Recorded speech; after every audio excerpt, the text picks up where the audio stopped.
Nos encontramos hoy aquí en la emisora Sintopía Radio. Estamos en estos micrófonos con un invitado muy especial. Le damos la bienvenida al doctor Jaime Arias Ramírez. Él es el rector de nuestra Universidad Central y hoy nos acompaña porque tenemos un tema muy importante que tratar a propósito de una charla que él le dio a los estudiantes de contexto.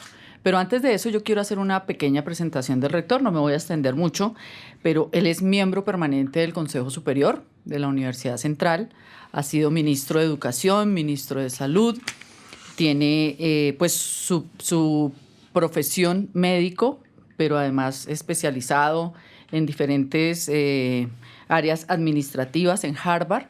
Y hoy pues queremos aprovechar estos minutos para hablar un poco, doctor, de este texto que usted escribió y del cual habló en esta charla, donde habla de Colombia, país inviable, y nosotros pues quedamos así como preguntándonos, ¿hablar de inviabilidad es hablar acaso de fracaso? ¿Colombia fracasó?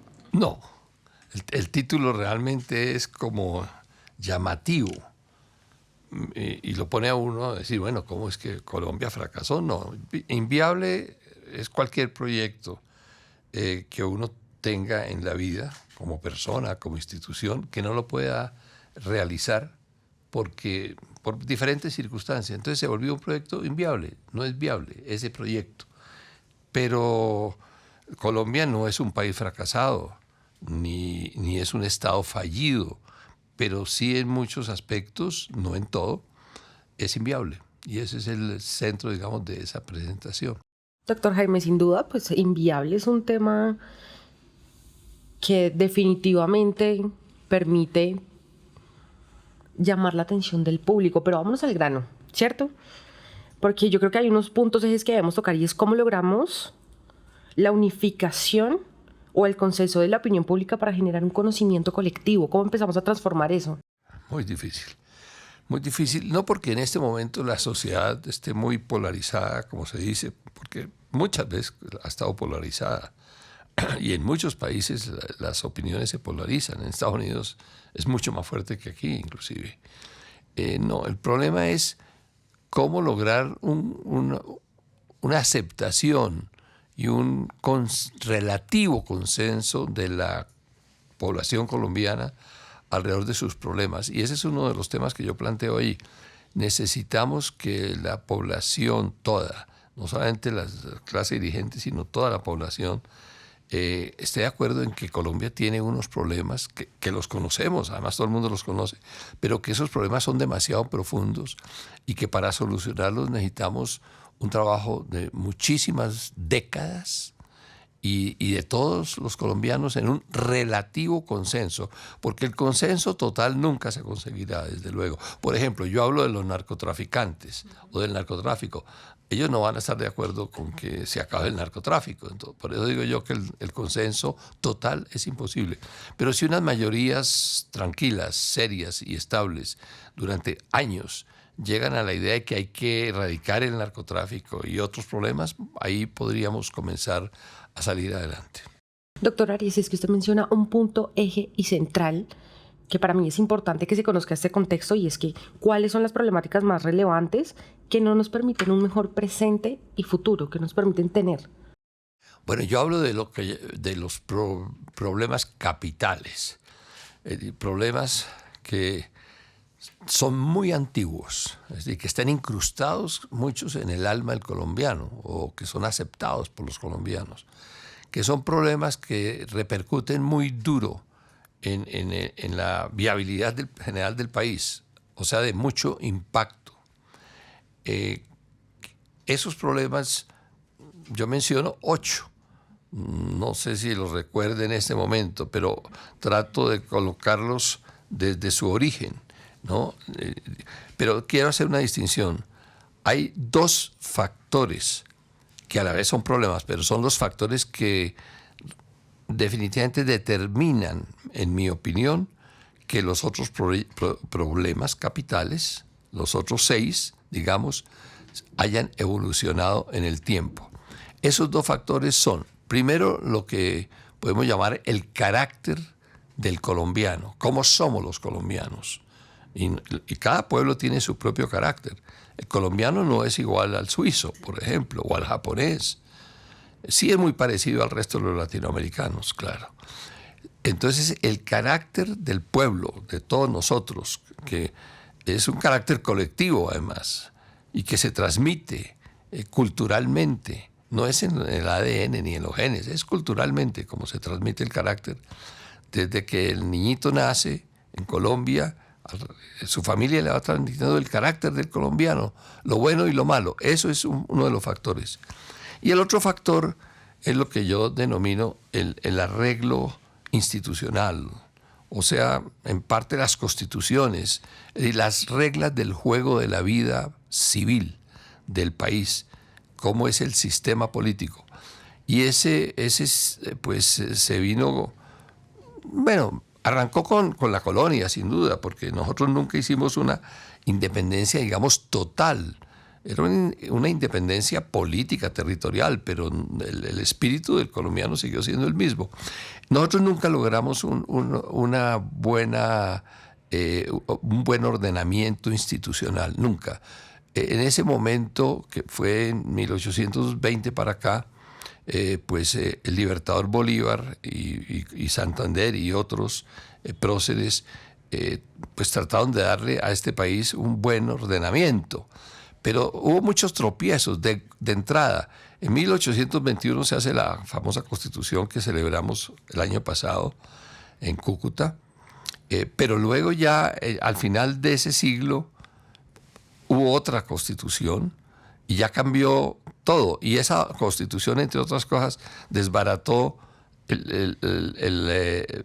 lo que había querido Bolívar, que era tener la Gran Colombia, lo que son hoy 5 países. Esa la desbarató. Y a partir de ese momento, en el siglo XIX, porque todo eso nos marca, hubo muchas constituciones y contraconstituciones. Los federalistas contra los centralistas, los que decían hay que mantener la tradición hispánica y el catolicismo, contra los que decían no, libertad de cultos. Ya cuando aparecen los dos partidos históricos, los liberales contra los conservadores.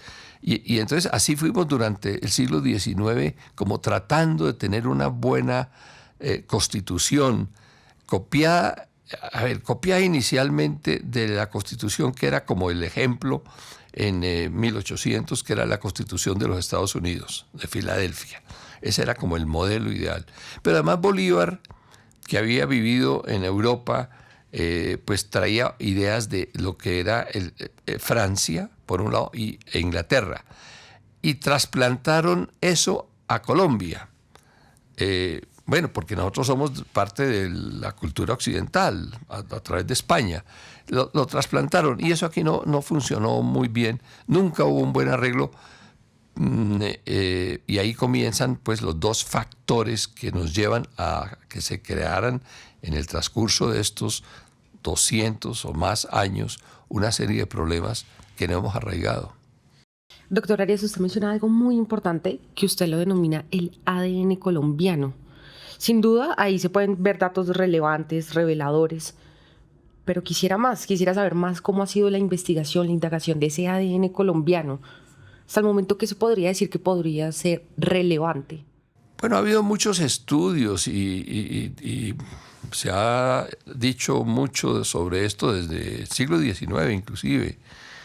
Inclusive en el siglo XIX, varios de los principales intelectuales separaban el ADN, una cosa que era un poco ridícula, pero me decían el ADN de los criollos, o sea, los descendientes de los españoles, el ADN de los indígenas y el ADN de los africanos. Entonces decían, los españoles, o hijos de españoles, tienen este modo de ser, los indígenas otro, por ejemplo, los indígenas eran tímidos, solapados, etc. Y los descendientes de África pues eran alegres, fiesteros, simpáticos, pero perezosos. Eso se decía en el siglo XIX. No, yo creo que eso no es lo correcto. Pero nosotros sabemos ¿cómo somos? Pues seguramente se necesitan muchos más estudios etnográficos, pero no, yo diría que el colombiano tiene su carácter.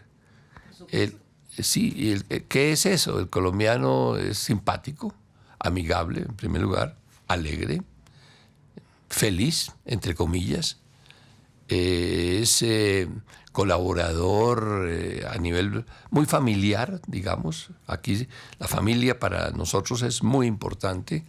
El colombiano es trabajador, buen trabajador. Y eso no es cierto que lo que se decía antes, que el costeño era perezoso y el de Cundinamarca era esos son cuentos.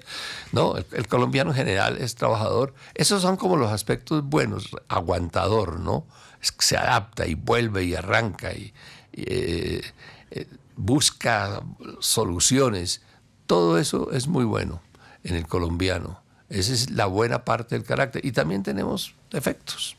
Claro que sí, doctor. Hay una cosa muy importante que usted también menciona, que lo sabemos. Estamos en un país muy rico. Colombia es un país muy rico por todo lo que tiene. Sin embargo, hay un punto que usted resalta y tiene que ver con la economía mediocre, que es de subsistencia. Sí. Es un contraste que como lo podríamos nosotros como superar. ¿Y sí se puede superar? Bueno, mire, el tema de la economía es muy importante, porque parte del arreglo, ese que yo decía institucional, deriva finalmente en un modelo económico. Nosotros desde la colonia teníamos un modelo capitalista que se llamaba en ese momento capitalismo mercantil, porque eran simplemente la producción y venta de los productos, importación o exportación, que se hacía a través del Océano Atlántico. Y también ese mercantilismo existía en el norte, en Norteamérica, y bueno, de Europa al Nuevo Mundo, y del Nuevo Mundo a Europa.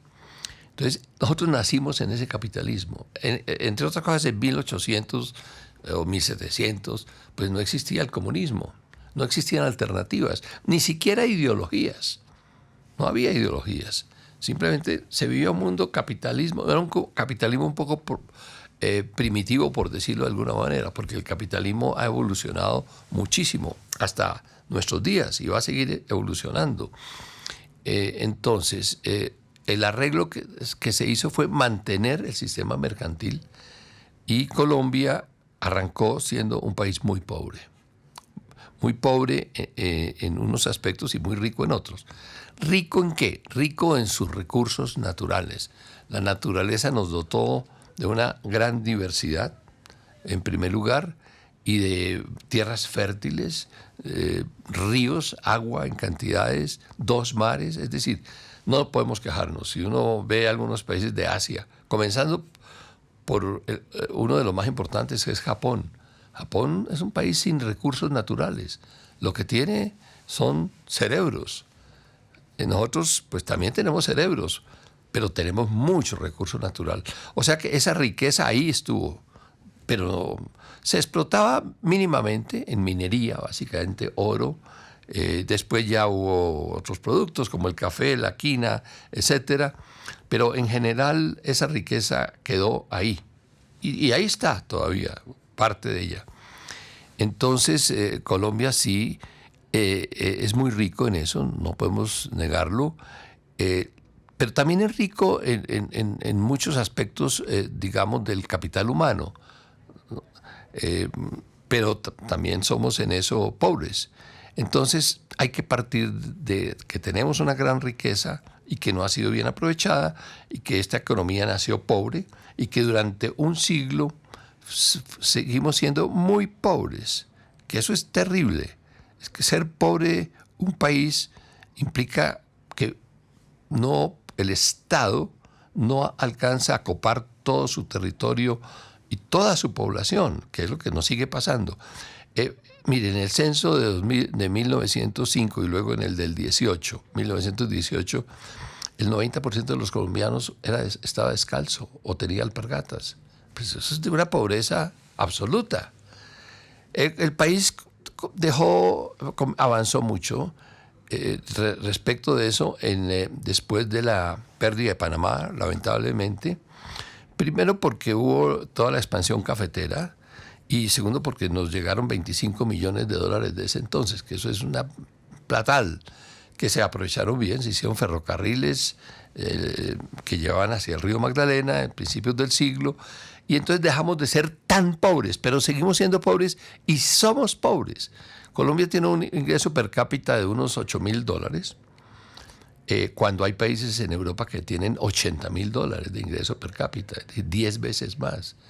Entonces la pobreza siempre es relativa. Lo que es que antes no se veía porque como todos éramos pobres, pues entonces la alpargata y el descalzo, pues éramos todos así. No se notaba. No se notaba. Pero entonces nuestra economía, algunos se ufanan, sobre todo los gobiernos a veces dicen, Colombia es el Japón latinoamericano. No, qué cuentos.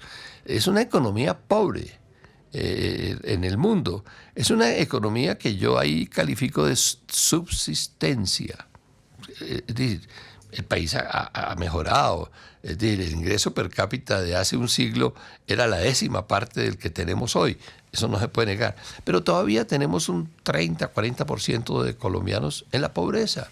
La pobreza hoy es distinta. La pobreza hoy puede ser con una motocicleta, con un celular, con un televisor, pero sigue siendo pobreza. Y nuestra economía no despega. Doctor Arias, usted lista varios problemas que afectan o que hacen pensar que Colombia podría llegar a ser un país inviable. Entre esos están las fallas en la estructura institucional, el narcotráfico, hablábamos de él ahora, la violencia, la inseguridad, la corrupción. Hablamos también de la pobreza, de la economía mediocre o de subsistencia, del cuidado del medio ambiente, del éxodo de venezolanos a Colombia y también de las migraciones internas. Quería preguntarle, ¿cómo avisora usted todo este panorama de cara a las elecciones presidenciales que se acercan? Pues que los candidatos no tocan esos temas.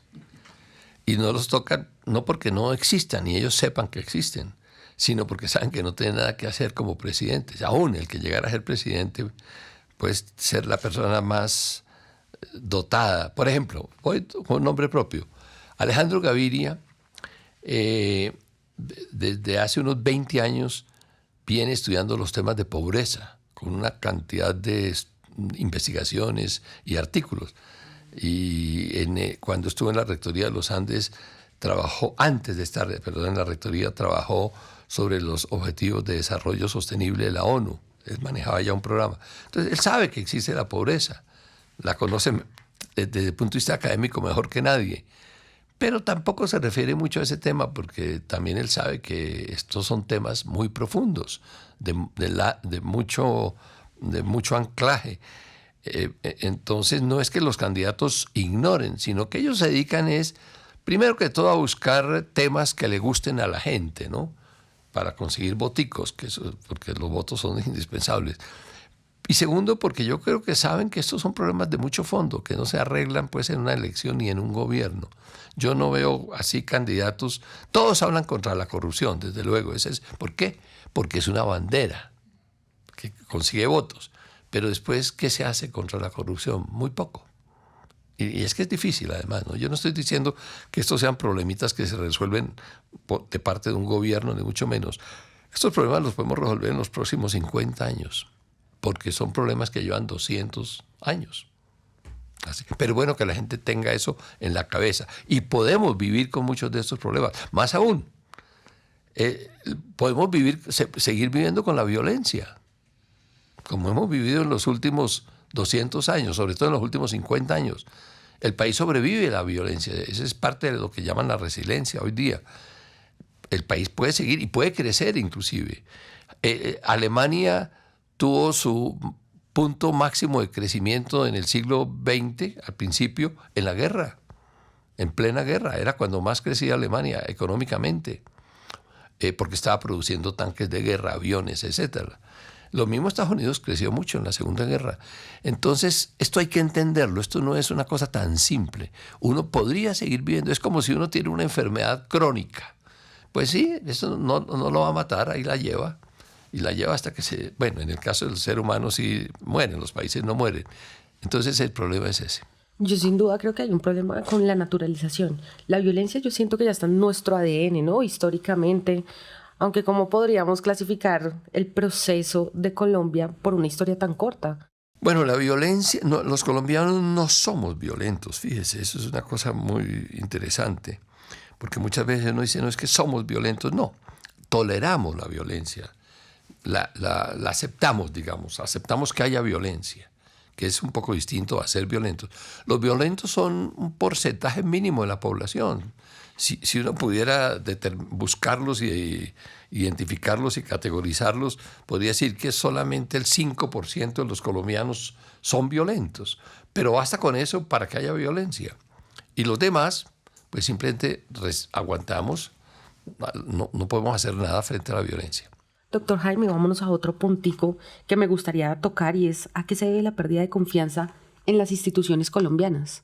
Pues a que nunca fueron bien estructuradas desde un comienzo, a que, bueno, también en los últimos años han pasado muchas cosas.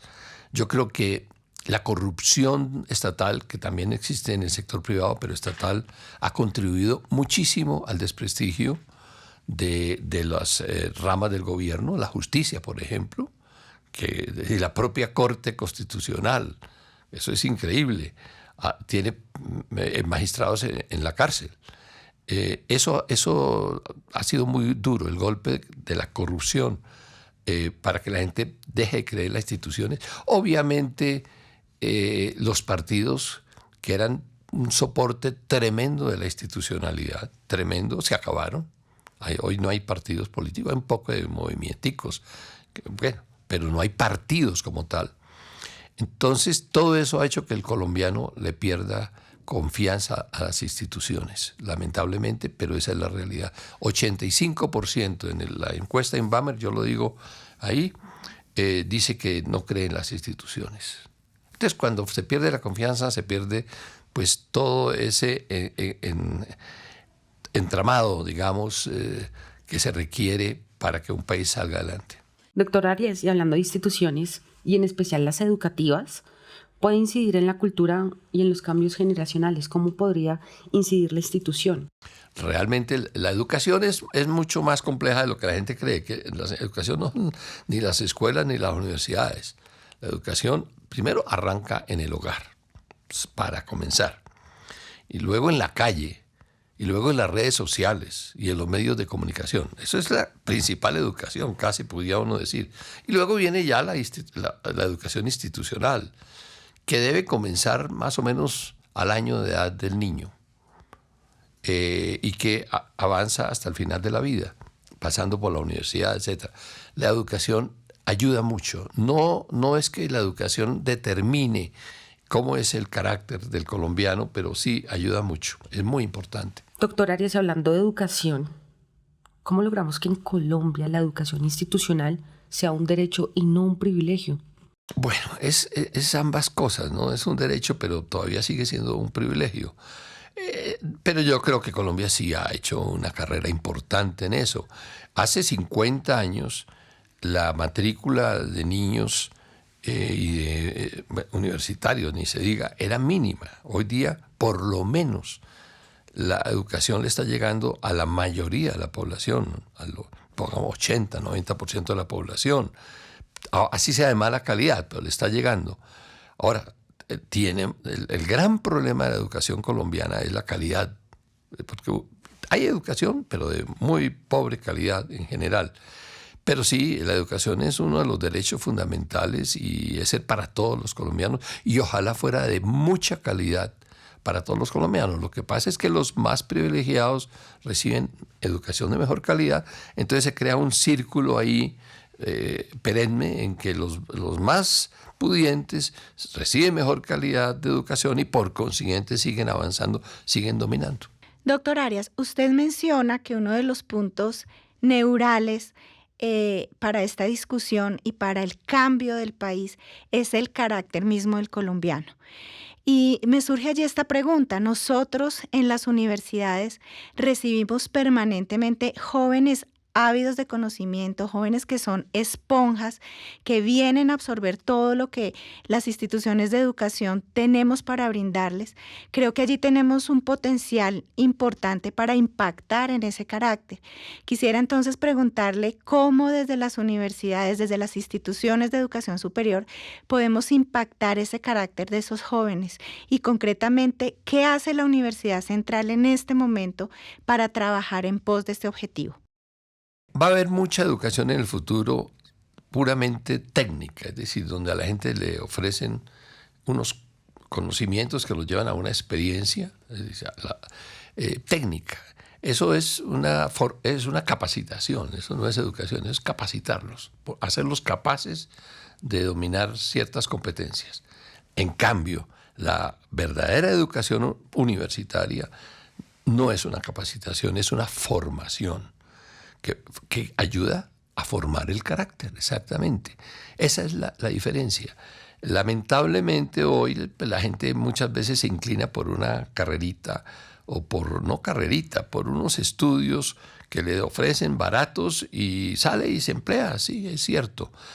Pero son empleos precarios también que desaparecen. Cuando la universidad lo que debe es formar todo el carácter del individuo como miembro de familia, como miembro de sociedad y como profesional. Entonces, el papel de la universidad es clave en esto. Un muchacho que toma un cursito que cuesta 200,000 pesos y le dan una insignia y va y consigue un puestico y tal, eso es nada, eso al final es nada, es una cosa muy precaria. Pero un muchacho que pasa por una universidad varios años, que recibe una serie de, digamos, de no instrucción, sino educación y formación en aspectos generales de la vida, en humanismo, por ejemplo, en el manejo de la lengua, de la lectura, en el arte. Esa es otra persona en los siguientes 60 años de vida. Esa es la diferencia entre la universidad. Y nosotros estamos apostando en la Universidad Central es a eso exactamente, a formar gente buena, en primer lugar, buenos ciudadanos que cumplan con la patria, que cumplan con la sociedad en la que viven y buenos profesionales en todo el sentido, capaces técnicamente, pero al mismo tiempo con un sentido ético y de cultura general que los diferencia mucho de otros. Bueno, doctor Arias, aquí nosotros podríamos quedarnos muchas horas tratando este y muchos otros temas. Le hacemos desde ya una cordial invitación para que nos acompañe en otro espacio, pero pues porque nos quedan allí, ¿no? Nos quedan allí varias inquietudes con respecto a este tema tan importante. Muchas gracias por estar aquí en los micrófonos de Sintopía Radio y pues por visitarnos y acompañarnos en este proyecto. Me siento muy contento de estar en Sintopía con 3 periodistas tan importantes, con todo el equipo. Pero déjeme, antes de irme, decir una cosa. Yo soy un optimista. Fíjese, yo digo, Colombia puede ser un país inviable en algunas cosas. No, pero el país tiene que salir adelante y este es un paisazo. Y lo tienen que sacar las nuevas generaciones. Lo que no hicimos los anteriores, lo tienen que hacer los nuevos colombianos. Entonces mi invitación no es a que nos quedemos ahí contemplando lo que llamamos los 8 problemas capitales, no. Es a que cambiemos la balanza y en los próximos años, y cuando digo próximos años estoy hablando de los próximos 50 años, porque estas cosas no se hacen de la noche a la mañana, con milagros, convirtamos a Colombia en un gran país. Colombia yo creo que es el tercer país de América Latina, ahí peleando ese puesto con Argentina. Colombia es un país grande, es un país importante, política internacional es importantísimo. Fíjese que ahora, por fin, el presidente Biden va a recibir al presidente colombiano diciendo, entre otras cosas, que lo recibe porque Colombia es el gran aliado de Estados Unidos desde hace 200 años. Luego, este es un país importante, este no es un paisillo, no es una, aun cuando a veces pareciera que fuéramos una república banana, ni mucho menos. Entonces mi invitación, y con esto termino, a los estudiantes, no solamente de la central, sino a la juventud en general, es que tomen muy en serio el futuro del país, cambien las cosas, resuelvan los problemas, estos 8 problemas en el futuro, y vamos a estar todos muy contentos. Bueno, doctor, muchísimas gracias. Muchas gracias. Feliz día.